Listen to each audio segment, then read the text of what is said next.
et vous allez voir les trafics qu'il y a.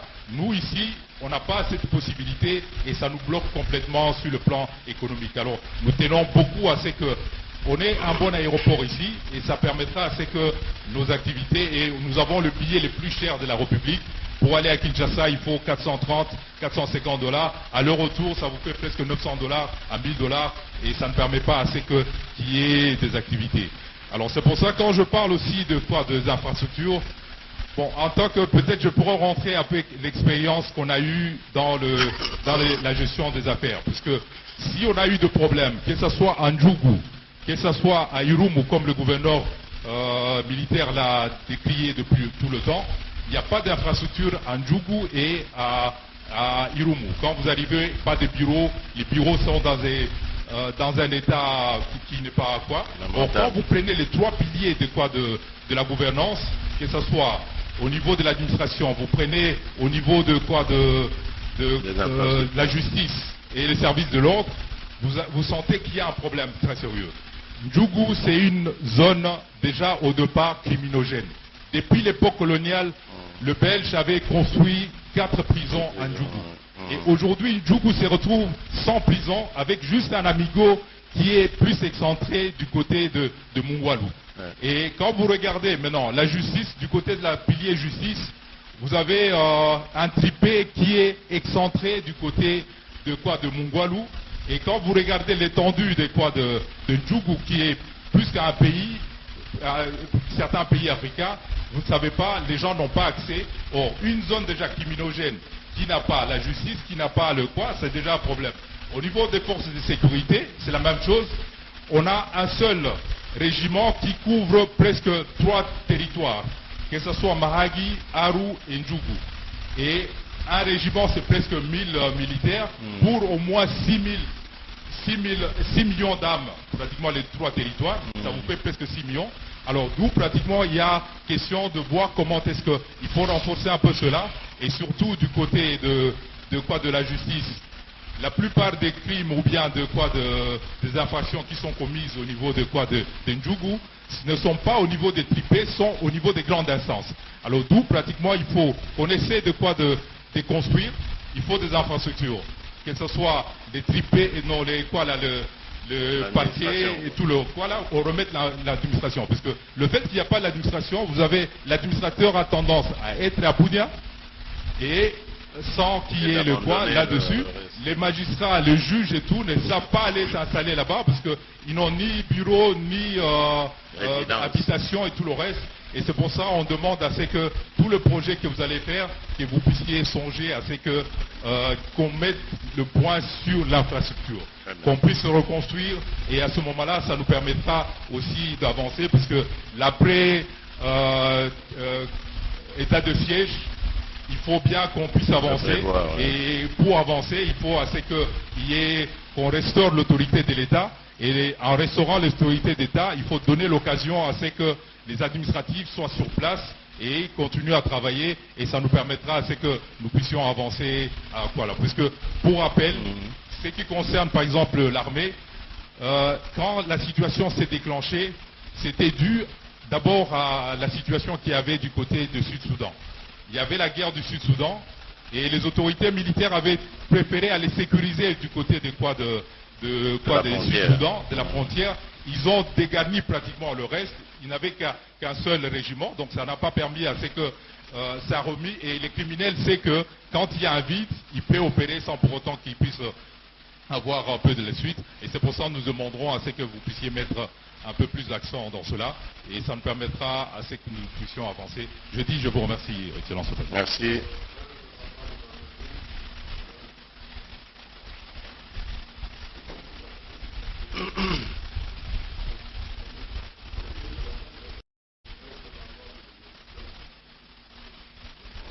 Excellence, Monsieur le Président de la République, Monsieur Ça va? Eli Akilimali, opérateur économique congolais, basé à Bunia, mais surtout à l'Est. Parce que je suis aussi à Goma, à Kalemi, à Bukavu, mais aussi à Kananga. Ah ben. j'évolue dans l'infrastructure, surtout dans l'immobilier. Et ici à Bunia, je suis arrivé juste quand vous avez commencé votre travail. Et j'étais derrière votre mission. J'ai investi à Bunia dans les entrepôts. Parce que j'ai trouvé qu'à Bunia, on avait un problème d'entreposage de vivres, mais aussi des produits pharmaceutiques. Et là, j'ai déjà investi dans 11 dépôts avec une capacité de 1000 tonnes par dépôt. Si je suis arrivé aujourd'hui, c'est pour juste demander, Excellence, pourquoi ici à Ituri, on n'a pas aussi droit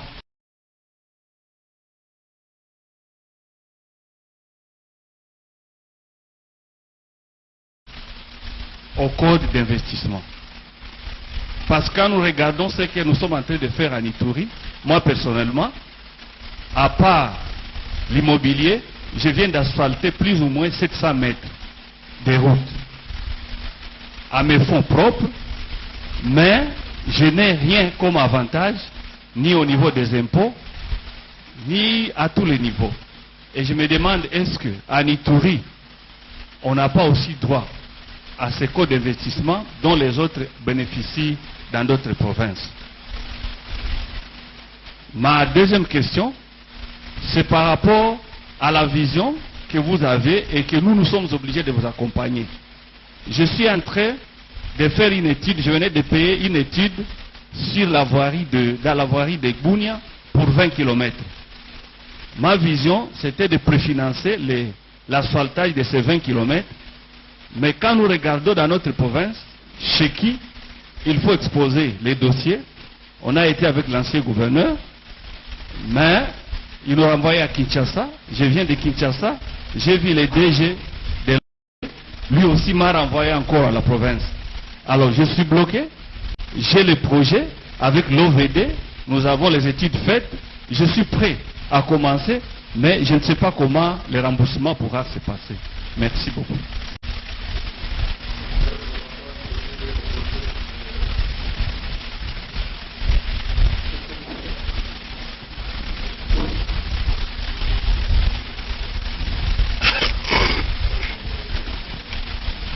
Excellence, Monsieur le Président de la République, chef de l'État, commandant suprême des forces armées congolaises, au nom de tous les chefs, nous vous souhaitons d'abord le bienvenu à Ituri. Merci. Votre mission cadre avec l'évaluation d'état de siège. Nous voudrions un peu vous présenter dans quelques lignes la situation sécuritaire du territoire d'Irumu. Et nous allons bouger aussi en territoire de Njogo. L'état de siège était venu ici quand il n'y avait pas la praticabilité de la route. La RN-V7 était bloquée. La RN, donc dans la route de commande jusqu'à Kisangani aussi, ça ne marchait pas. Il n'y avait qu'une seule débouchée, donc la route de Bunia-Kasenyi qui servait la population de Bunia. Dieu merci, tout en vous remerciant, Excellence. Avec l'arrivée de l'état de siège, nous avons vu que toutes ces routes ont été ouvertes. Néanmoins, le territoire d'Irumu est composé de 12 entités. Et dans les 12 entités, il y avait une seule entité dont je dirige, le secteur de Bahema Sud, qui n'avait pas connu les désordres et les attaques. Ça a été une entité qui a servi à accueillir les déplacements, dont les événements malheureux. Donc, est passé dans une semaine du côté Boga, Tchabi, Tchaboe, que nous déplorons. Il y a les cas. Merci, le gouverneur de la province militaire s'est investi personnellement et nous voyons quand même qu'il y a une avancée. Néanmoins, je n'ai pas une question, nous avons seulement un plaidoyer. Excellence, pour renforcer le gouverneur militaire ici, nous avons seulement une seule demande. Il est question de renforcer donc les militaires. Nous avons des noyaux qui sèment un peu la désolation à Ituri. Du côté Njougou, il faudrait qu'il y ait une base militaire, donc bourrée des hommes complets, des munitions et vivres pour les militaires ainsi que les soins médicaux.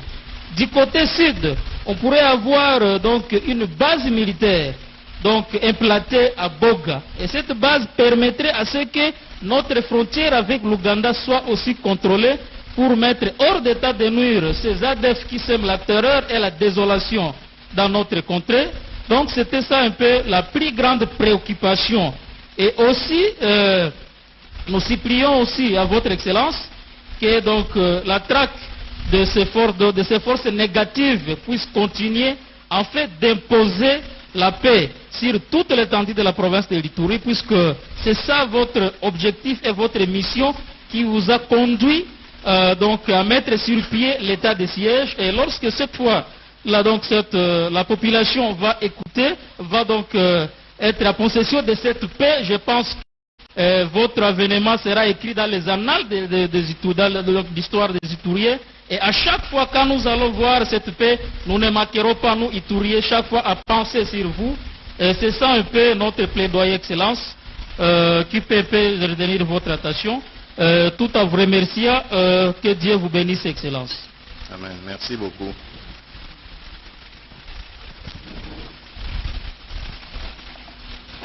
Mes hommages, Monsieur le Président. Je me prénomme Madame Annie Kiti Mandouzi. Je suis la présidente du conseil d'administration de la société minière de Kilomoto. Ouais. Ma question est liée avec deux préoccupations. Je ne vous entends pas très bien. Vous voulez bien retirer le masque, s'il vous plaît. Comme ça? Oui, c'est mieux comme ça. Voilà. Donc, c'est deux préoccupations que je voudrais exprimer dans le secteur aurifère. La première est en rapport avec la possibilité d'une meilleure organisation d'une brigade minière pour assurer la sécurité dans des concessions, éviter un orpaillage sauvage. Et je pense que cela contribuerait aussi à faire cesser l'alimentation en finance de ces groupes armés qui tirent notamment certaines ressources par l'exploitation de l'or. Alors le deuxième volet que je souhaiterais soulever, c'est en rapport avec la taxation de l'exportation de l'or, qui met la RDC en situation réellement de manque de compétitivité par rapport aux pays voisins. Ce qui explique que nos exportations d'or par les artisanaux, par exemple, passent plus vers le Rwanda et le Rwanda que sortir par les voies officielles que sont une exportation légitime en République démocratique du Congo. Donc il est bon, je pense, qu'on puisse revoir à la baisse le taux de cette taxation pour au moins l'égaler, si pas être un peu en dessous de ce qui est pratiqué en Ouganda et au Rwanda, afin de canaliser cet argent et permettre aussi de contribuer à l'essor de la province. Merci. Merci, madame.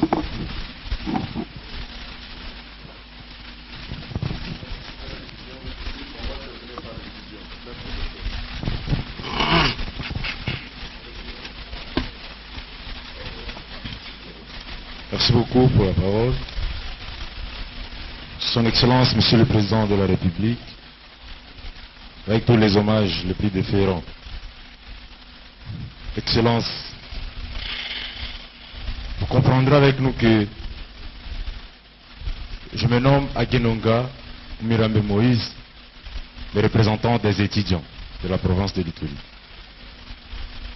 Excellence, vous comprendrez avec nous que la situation sécuritaire impacte dans tous les secteurs. Depuis qu'a commencé l'insécurité dans notre province, il ne cesse de remarquer à chaque fois un taux très élevé de la déperdition au niveau de toutes les institutions d'enseignement supérieur, mais aussi au niveau des enseignements secondaires et primaires. Nous saluons ici tous les efforts consentis par votre Excellence pour aller arriver jusqu'à vouloir résoudre ces situations. Mais jusqu'à aujourd'hui, Excellence, nous n'arrivons pas encore à palper du doigt cette paix. Nous, comme étudiants, nous étions en train d'espérer que l'état de siège pour nous était un sali. Et nous étions en train de croire qu'un mois serait trop, ayant confiance dans notre armée. Mais nous sommes stupéfaits jusqu'à présent. Ça perdure tel qu'a présenté les autres qui ont parlé sur l'aspect sécuritaire. Excellence, pour nous étudiants, nous vous supplions d'accélérer ces processus afin de restaurer l'autorité de l'État dans notre province, afin de promouvoir la jeunesse, surtout dans les cadres éducationnels, où ils sont le plus formés. Avec les sécurités, ils seront formés, mais avec des esprits grégaires, ce qui n'aidera pas le pays. Excellence, nous sommes de l'université. À ce point, nous vous présentons ici la situation de nos institutions d'enseignement supérieur de la province, qui parfois nous amène à nous poser certaines questions, de dire que ce sont des institutions réellement créées par l'État ou pas, d'autant plus que les conditions d'études restent à désirer. Nous vous supplierons ainsi qu'il plaise à votre autorité de fouler un jour le sol de nos institutions sur place et voir les situations concrètement telles qu'elles se présentent. Ceci nous amène à poser la question de savoir s'il existe un critère de sélection pour l'amélioration des conditions d'études à travers le pays. Sinon, qu'en est-il des institutions publiques de la province de l'Ituri?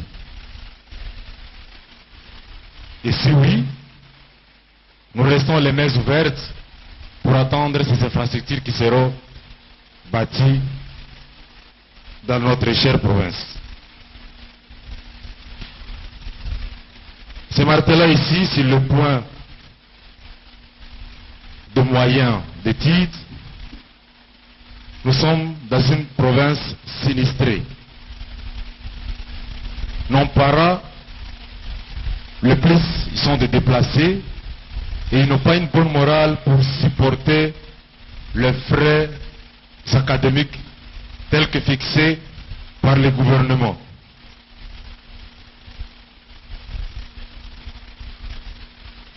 Dans notre province, au niveau de l'enseignement supérieur universitaire, un grand nombre de professeurs sont importés. Je m'avais posé la question de savoir qu'est-ce que le gouvernement prévoit dans le cadre de la mécanisation du personnel de l'enseignement supérieur universitaire, mais aussi la facilitation dans le cadre des soutiens des corps scientifiques qui poursuivent leur troisième cycle afin de nous permettre d'avoir un grand nombre de professeurs permanents qui ne pourraient pas amener en sorte que ça puisse peser sur nos déjà appauvris par les conflits. Ainsi, ma troisième question s'envers sur la récupération de tous ces licenciés qui sont produits à l'université. Si nous prenons l'aspect sécuritaire, l'a dit le président de la jeunesse, ce sont les jeunes qui sont plus attirés. Mais ces jeunes, ils viennent aussi de l'université et ils partent là comme de vrais idéologues. Ils sont des éclaireurs. Ceci c'est par manque d'embauche. Après les études, ils commencent à traîner les mains.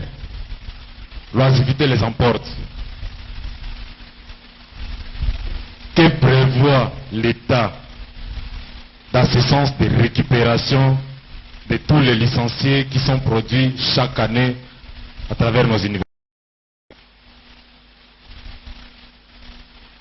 Ce sont mes questions. Je vous remercie. Merci. Très respectueusement, Excellence, Monsieur le Président de la République, nous vous prions de bien vouloir prendre la parole. Merci.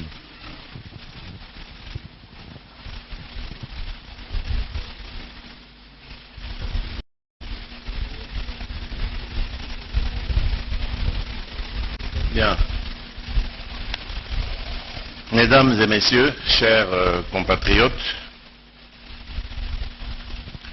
avant toute chose, je voudrais vous saluer chaleureusement et vous remercier pour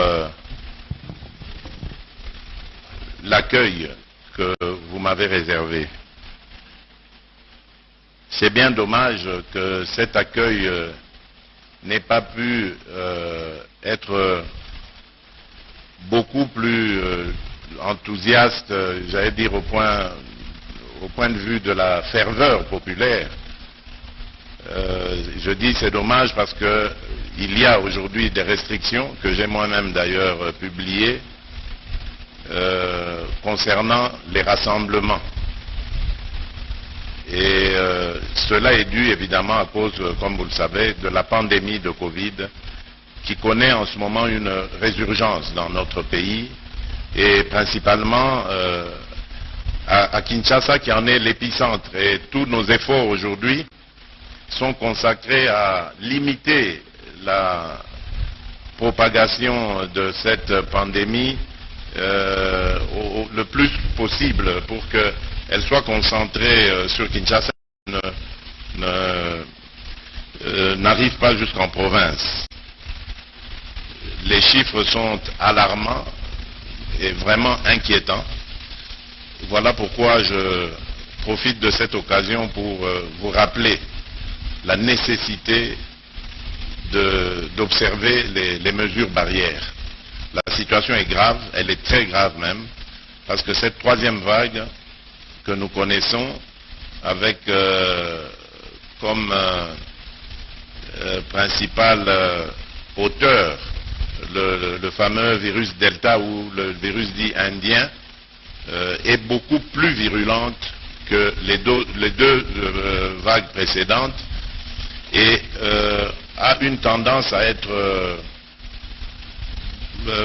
j'allais dire, beaucoup plus dangereux, parce qu'il atteint même des gens qui n'ont pas eu de comorbidité connue, et c'est très inquiétant. Donc vraiment, le salut pour le moment est dans l'observation des règles barrières, et plus tard, dans la vaccination aussi à grande échelle. Je crois qu'il est temps que nous dépassions ces considérations dues souvent d'ailleurs à la manipulation et parfois à des craintes, évidemment, des questionnements fondés, parce que la rapidité, même moi je me suis posé ces questions, la rapidité de la disponibilité de ces vaccins, et aujourd'hui on voit qu'il y en a qui ont été remises en question. C'est vrai, ça peut poser problème, mais la vaccination reste quand même un des remparts, en plus de l'observation du respect des règles barrières de Covid-19. Donc, je vous remercie et je vous demande en même temps d'être mes porte-parole auprès du reste de la population d'Ituri, en général, et de Bunia en particulier, où je me trouve en ce moment, pour leur dire vraiment tous mes regrets de ne pas avoir pu les rencontrer au cours d'un meeting populaire qui aurait permis évidemment d'avoir cet échange dans la ferveur. Mais qu'à cela ne tienne, je sais qu'à travers vous et à travers les médias qui sont ici présents, ce que nous allons dire ici sera connu de tout le monde, et encore une fois merci pour aider à cela. Alors, pour répondre à toutes vos préoccupations exprimées ici, j'aimerais commencer évidemment par le problème qui nous tient tous à cœur. C'est celui de la sécurité ou de l'insécurité dans la province d'Ituri. Une insécurité qui, comme vous le savez, date de très longtemps et est multiforme et à la fois complexe. Quelqu'un a même parlé de guerre asymétrique et il a raison, c'est vrai. Cette guerre, cette insécurité, cette violence n'a pas de visage, elle n'a pas de nom, et cela donne vraiment du pain à moudre, du grain à moudre plutôt à nos forces de sécurité pour pouvoir en découdre. Mais cela ne nous décourage pas pour autant, et c'est pour ça d'ailleurs que vous avez vu, vous le savez, que nous avons décidé, j'ai décidé d'ordonner l'état de siège dans la province d'Ituri et dans celle du Nord Kivu. Cela tout simplement pour montrer à ceux-là qui pensent qu'ils ont le monopole de la violence, du désordre et du chaos, qu'il y a un État que je compte faire rester, et un État qui est beaucoup plus puissant qu'eux et qui, à la longue, aura raison d'eux. C'est pourquoi cet état de siège ne doit pas du tout vous décourager. Au contraire, vous devez l'accompagner, je vous le demande instamment. Faites-le, c'est pour votre intérêt. Pourquoi j'ai décidé d'instituer cet état de siège, que j'espère d'ailleurs le plus court possible? Eh bien, tout simplement parce que, on l'a soulevé ici, en plus des problèmes de violence et de particularité de cette violence, il y a aussi la problématique de l'organisation des forces de sécurité, notamment, c'est la principale. Mais à côté de l'armée, il y a la police, il y a les services de renseignement. C'est tout cela qui, à mon sens, et je crois que vous n'allez pas me contredire, ne fonctionnait pas comme il le fallait. Nos populations, nos compatriotes, étaient constamment en insécurité, allant jusqu'à perdre leur vie à cause de violences innommables, inhumaines, causées par ces groupes armés, pour diverses raisons. Et à côté de cela, il y avait aussi des conflits communautaires. Conflits très dangereux d'ailleurs qui risquaient d'emmener des événements qui seraient similaires à une sorte de génocide. Et tout cela a fait qu'il fallait qu'on décide.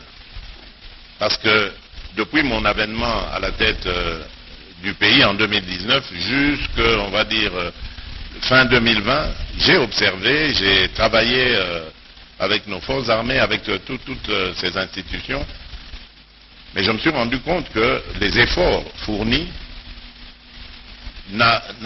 n'obtenaient quand même pas les résultats escomptés. Et comme je vous l'ai dit, un État ne se décourage pas, un État ne baisse pas pavillon face à des individus, fussent-ils armés ou déterminés à imposer leur banditisme, leur violence. L'État ne plie jamais devant l'adversité. L'État finit toujours par l'emporter parce que l'État, c'est aussi ces gens-là qui fomentent ce genre de coups.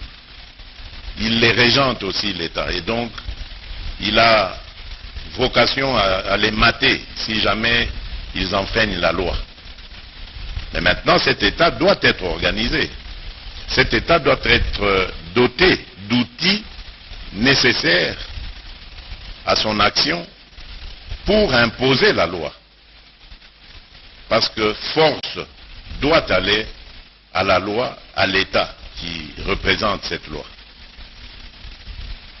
Voilà pourquoi, dans mes réflexions, j'ai pensé, j'espère à juste titre, on le verra, on le saura très bientôt, qu'il fallait militariser l'administration pendant un certain temps, parce que, comme vous le savez, le gouverneur de province, c'est le représentant personnel et direct du chef de l'État dans la province qu'il administre.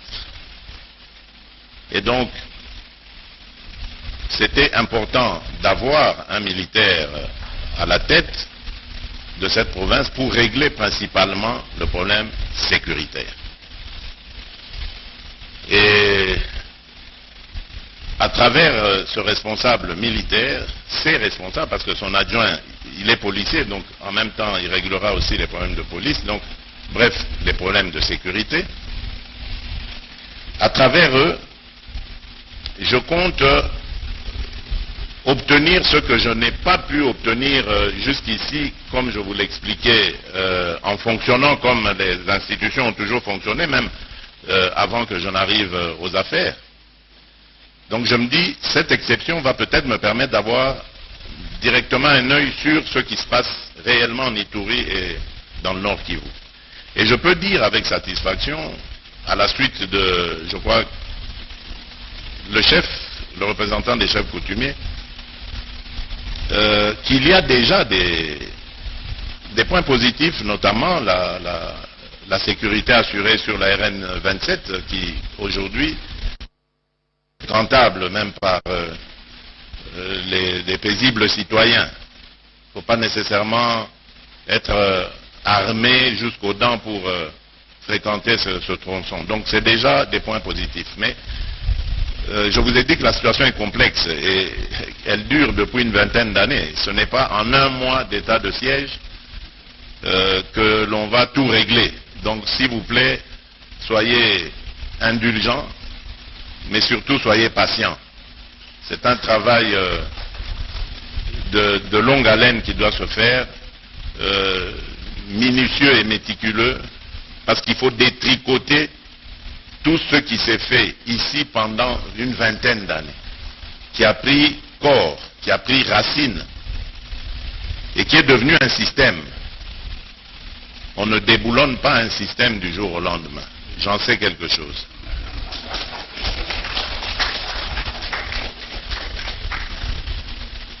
Donc, prenez patience. Tout ce que je veux vous dire, je suis avec vous. Le gouvernement que je chapeaute, dirigé par un Premier ministre jeune et dynamique, est avec vous. Nous n'allons pas vous abandonner. Vous faites partie du corps de la République démocratique du Congo. Et comparez-le à un corps humain lorsqu'il est amputé d'un membre, eh bien, le corps tout entier est malade. Donc ne vous croyez pas abandonnés. Même si nous vivons à des milliers de kilomètres d'ici, à Kinshasa, nous souffrons énormément de ce qui se passe ici. Et je l'ai dit à nos compatriotes de Béni, que je ne serai pas fier de mon mandat. Je ne considérerai pas que mon mandat est réussi si je ne règle pas définitivement les problèmes de sécurité qui touchent à ces deux provinces. Mais également d'autres aussi, provinces dans une moindre mesure. Donc ma détermination est sans faille. Et chaque jour, parce que j'en ai assez d'entendre parler de cette violence et surtout de la mort d'innocents, de pauvres gens qui ne demandaient qu'à faire leur travail, d'aller au champ, d'aller à leurs activités commerciales, d'aller à l'école pour les étudiants, les écoliers. Et ôter la vie comme ça pour rien, parce que on se prend pour un surhomme, parce que on croit que ses propres problèmes sont plus importants que les problèmes des autres, qu'on est le seul à souffrir, à être frustré, et donc il faut porter la mort, la désolation. Non, ça c'est... Non, pas dans un état que je veux, moi, que je conçois, non, pas du tout. Je ne l'accepterai jamais. Et ma détermination va toujours crescendo jusqu'au moment où nous y arriverons. Alors qu'est-ce qui se fait aujourd'hui? Parce que vous devez le savoir. Quelqu'un l'a évoqué ici d'ailleurs à juste titre, il y a un problème d'effectif dans notre armée. Et je vous ai dit, donc moi je suis arrivé aux affaires, j'ai fonctionné comme évidemment mes prédécesseurs l'ont fait en s'appuyant sur nos institutions. L'armée en est une, la police aussi. Mais c'est avec le temps, c'est avec l'expérience qu'on se rend compte en fait qu'il y a beaucoup de magouilles qui minent nos forces de sécurité. Il s'est développé en même temps que la mafia ici, dont je parlais depuis une vingtaine d'années, la même mafia dans l'armée, dans nos institutions. Il n'y a pas que l'armée et la police, on l'a vu, regardez au Sénat récemment. C'est toute cette loi de l'omerta, comme on le voyait dans les mafias européennes, la loi du silence. On tue en silence, on magouille en silence, on trafique illégalement, de manière illicite, en silence. C'est comme une sorte de modus vivendi, un code de vie, un mode de vie qu'on s'est convenu sans signer quoi que ce soit, mais bon, c'est une mafia qui arrange tout le monde. Et c'est ça, en fait, c'est à ça qu'il faut, contre ça qu'il faut s'attaquer. Voilà pourquoi je disais, attention, c'est pas du jour au lendemain que ça se réglera, ce sont des habitudes que des gens ont pris. Donc il faut détricoter ça, patiemment, mais fermement, avec énergie. Voilà pourquoi ça peut prendre un petit temps, mais vous devez accompagner vos autorités qui gèrent cet état d'urgence. Accompagnez-nous, nous devons nous sentir soutenus. Je ne dis pas que vous devez applaudir à tout rompre et sans cesse, non. J'ai d'ailleurs apprécié que certains rappellent qu'il y a état d'urgence, état de siège, pardon, mais qu'on pensait que les droits et libertés allaient s'améliorer ou être garantis. Eh bien non, au contraire, là, ça continue. Le gouverneur militaire qui est là, il m'entend. On ne doit plus violer les droits et les libertés des citoyens. L'état de siège, ce n'est pas fait pour ça. Vous devez veiller à cela. Vraiment, j'insiste, vous devez veiller à cela. L'état de siège est venu pour protéger les citoyens. On ne peut pas, en temps d'état de siège, apprendre que, voilà, les violences policières ou militaires continuent sur les individus. Même si on surprend un individu en dehors de son domicile, sur la voie publique par exemple, à l'heure où le couvre-feu normalement doit être observé, on n'a pas à lui appliquer une violence. On peut faire comme à Kinshasa, je le vois par exemple, on le garde quelque part jusqu'au jour, à l'heure où l'état de siège, le couvre-feu se termine, et on le libère, il rentre chez lui. Si on estime qu'il a... Mais on n'a pas à frapper, on n'a pas à violenter, on n'a pas à dépouiller, non. Ça, vous devez veiller, monsieur le gouverneur, à ce que cela n'arrive pas. Parce qu'il y va aussi de votre intérêt, de la réussite de cet état de siège. La population doit nous accompagner. Si elle a l'impression que avant état de siège,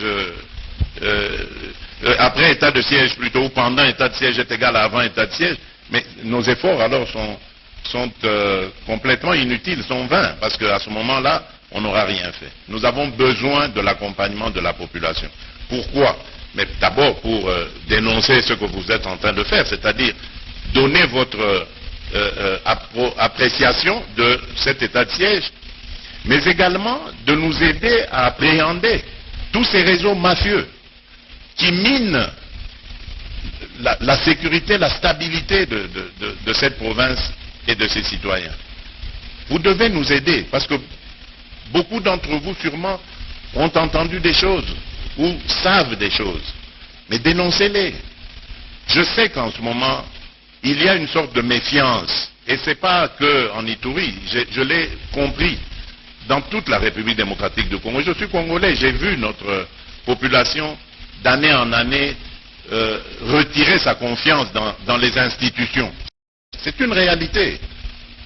Mais moi, mon travail, c'est, depuis que je suis là, c'est de regagner cette sympathie perdue dans les cœurs de nos compatriotes, de redonner confiance de l'État dans le chef de nos compatriotes.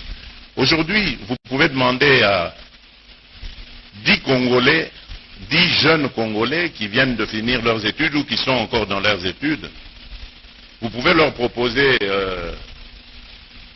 d'aller continuer à l'étranger ou de rester au Congo, même s'ils n'ont aucun débouché à l'étranger de sûr, de prévu. Je suis sûr que tous les 10, ou en tout cas 9 sur 10, vont choisir d'aller à l'étranger. Pourquoi? Mais parce qu'on n'a plus confiance en l'État congolais, en son propre pays. Et vous savez ce qui se passe maintenant comme conséquence, quand on n'a plus confiance dans son État, dans ses autorités, eh bien, et on tue tout esprit patriotique, on trahit ce pays, et on déteste son compatriote le Congolais. Voilà pourquoi depuis le début de mon mandat, j'ai dit, je vais restaurer l'amour du Congo et du Congolais pour le Congolais. C'est très important. Mais c'est vrai, je le demande à mes compatriotes, mais nous aussi, autorités, nous devons leur donner ces canaux, ces possibilités d'aimer ce pays et d'aimer leurs compatriotes. Et c'est pour ça que je veux d'un État qui soit à l'écoute de ses concitoyens et surtout, pas seulement écouter, mais qui soit aussi capable de répondre à leurs préoccupations. Voilà pourquoi vous devez soutenir cet état de siège, soutenir vos nouvelles autorités et établir un contact avec elles, ne pas les regarder en disant « bon, ils nous ont amené la solution, on va les juger sur pièce ». Non, ça ne marchera pas. Accompagnez-les, investissons-nous tous, impliquons-nous tous. De cette manière-là, nous ferons avancer la machine. Et je sais que c'est difficile, mais qui sont ces bandits-là pour nous dominer tous comme ça? Quelqu'un a parlé ici de, je pense, 6 millions d'âmes en Ituri. Mais ces bandits, c'est même pas 100 000 personnes. Mais comment ces individus peuvent tuer 6 millions de personnes avec une partie de l'armée et de la police? Mais alors, qui sommes-nous, nous? Nous sommes des gens, des bras cassés ou quoi? Qu'est-ce qui se passe? Ce n'est pas possible. Donc, faisons confiance à nos autorités, liguons-nous tous derrière elles et, comme un seul homme, déterminés, dénonçons ces gens, luttons contre ces choses-là. Vous savez, moi, je crois qu'avec la détermination, on peut arriver à bout de beaucoup de choses. Je vous partage, moi.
moi, je crois qu'avec la détermination, hein, on peut arriver à bout de beaucoup de choses. Je vous partage, moi, ma propre expérience.